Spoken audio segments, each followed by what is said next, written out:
दोस्तों, प्रभु यीशु मसीह के पवित्र नाम में आप सभी का स्वागत है।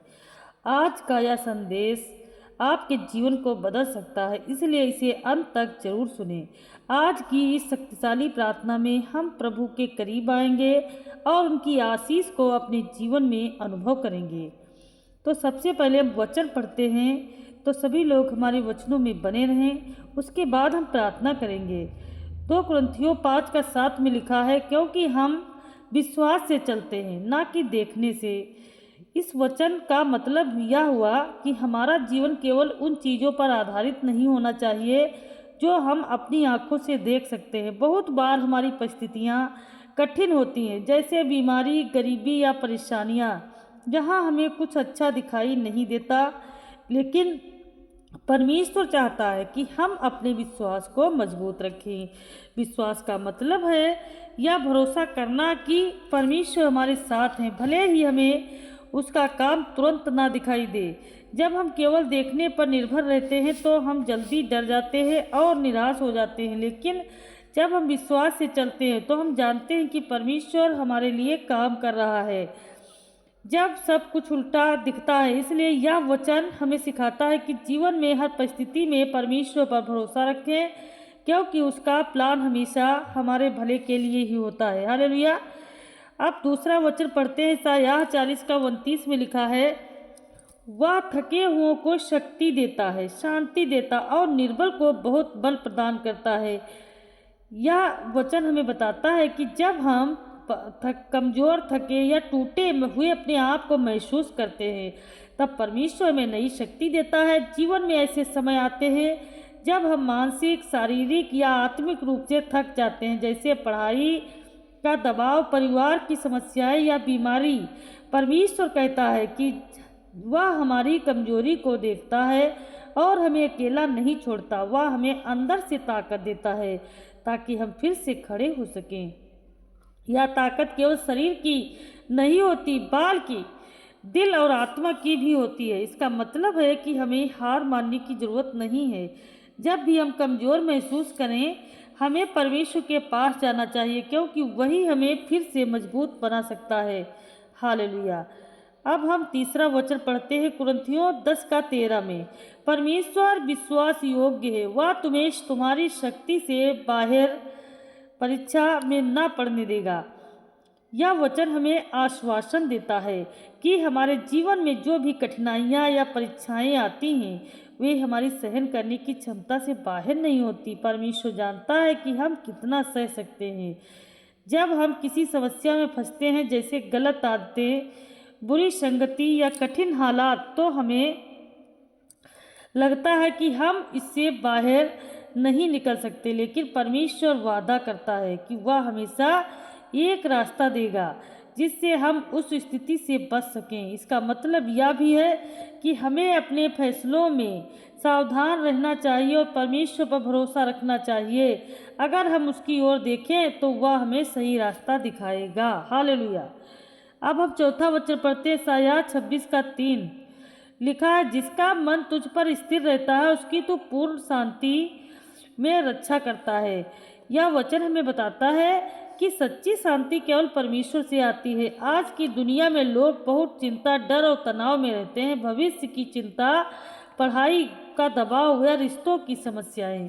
परमेश्वर कहता है कि अगर हम अपना मन उस पर केंद्रित रखें, यानी उसकी बातों पर ध्यान दें, प्रार्थना करें, उस पर भरोसा रखें, तो वह हमें अंदर से शांति देगा। यह शांति बाहर की परिस्थितियों पर निर्भर नहीं होती, चाहे हमारे आसपास कितनी भी परेशानी क्यों ना हो। परमेश्वर हमें अंदर से शांत और मजबूत रखता है। अब हम पांचवा वचन पढ़ते हैं। कुरिन्थियों 12:9 में, मेरा अनुग्रह तेरे लिए काफ़ी है, क्योंकि मेरी सामर्थ्य निर्बलता में सिद्ध होती है।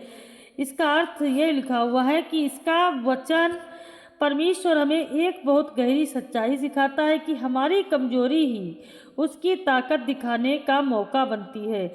हम अक्सर अपनी कमजोरियों से शर्मिंदा होते हैं या उन्हें छिपाना चाहते हैं, लेकिन परमेश्वर कहता है कि जब हम अपनी कमजोरी को स्वीकार करते हैं और उस पर निर्भर होते हैं, तब उसकी शांति, शक्ति हमें जीवन में काम करती है। इसका मतलब है कि हमें परफेक्ट होने की जरूरत नहीं है। परमेश्वर का अनुग्रह कृपा हमारे लिए काफ़ी है। वह हमें वैसे ही नहीं स्वीकार करता है जैसे हम, और हमारी कमजोरियों को अपनी महिमा के लिए इस्तेमाल करता है। अब हालेलुया, अब हम पढ़ते हैं छठा वचन 41:10 में लिखा है, मत डर क्योंकि मैं तेरे संग हूँ, इधर उधर मत ताक क्योंकि मैं तेरा परमेश्वर हूँ। इस वचन में परमेश्वर सीधे हमें हिम्मत देता है कि हम डरे नहीं। जीवन में कई बार ऐसा लगता है कि हम अकेले हैं, लेकिन कोई साथ नहीं दे रहा, समस्याएं बढ़ती जा रही और भविष्य अनिश्चित लगता है। लेकिन परमेश्वर कहता है, मैं तेरे संग हूँ। इसका मतलब है कि वह हर परिस्थिति में हमारे साथ खड़ा है, चाहे हम उसे महसूस करें या नहीं। जब हम डरते हैं तो हम इधर उधर सहारा ढूंढते हैं, लोगों में, पैसों में या अपनी ताकत में, पर यह वचन सिखाता है कि असली सहारा केवल परमेश्वर है। अगर हम इस बात को दिल से मान लें तो डर अपने आप कम होने लगता है, क्योंकि हमें पता होता है कि सबसे शक्तिशाली परमेश्वर हमारे साथ है। हालेलुया। तो मेरे प्यारे मसीह भाई बहनों, अब हम सब मिल करके प्रार्थना करते हैं। हमारे वचन कैसे लगे आप सभी लोग कमेंट में ज़रूर बताना। तो चलो अपनी आंखें बंद करो, प्रार्थना को रिसीव करो। Hallelujah hallelujah hallelujah hallelujah hallelujah hallelujah hallelujah hallelujah hallelujah hallelujah.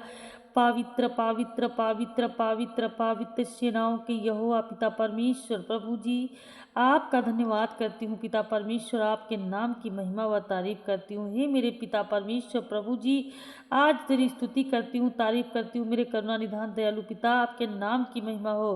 हे मेरे सामर्थी राजा परमेश्वर, आप दया करने वाले महान आत्मा, मेरे खुदा परमेश्वर प्रभु, तेरे नाम की महिमा हो प्रभु जी। हे मेरे पिता, जितने आज रोते बिलखते चिल्लाते परेशान है, दुख में है, पीड़ा में है, हॉस्पिटल में है परमेश्वर, सभी पिता आजाद किए जाएंगे यीशु मसीह के नाम से।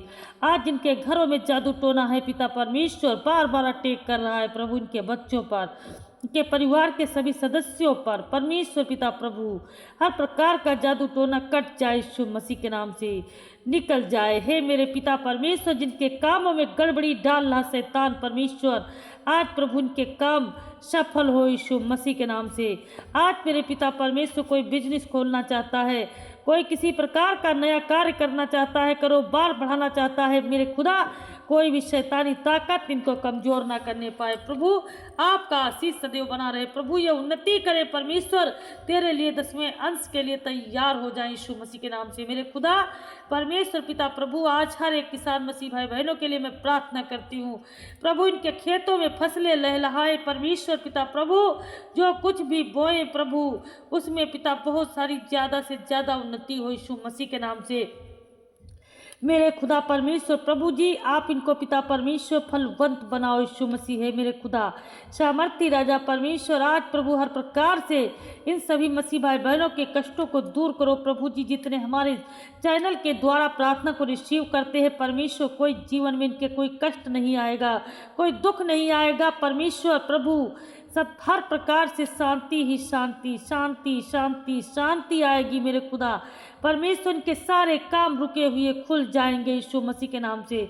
इनके सारे काम जो बिगड़ रहे हैं परमेश्वर, बनना चालू हो जाएंगे यीशु मसीह के नाम से। मेरे खुदा परमेश्वर पिता प्रभु जी, मैं पूरे विश्वास के साथ कहती हूँ प्रभु कि आप पिता परमेश्वर आज प्रभु जी सभी को छू लिया है, छू लिया है।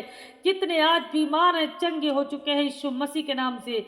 जितने मुसीबत में हैं उनकी मुसीबत खत्म हो चुकी है यीशु मसीह के नाम से। जितने आज परेशान हैं लड़ाई झगड़े से परमेश्वर, उनके घर में शांति आ चुकी है यीशु मसीह के नाम से।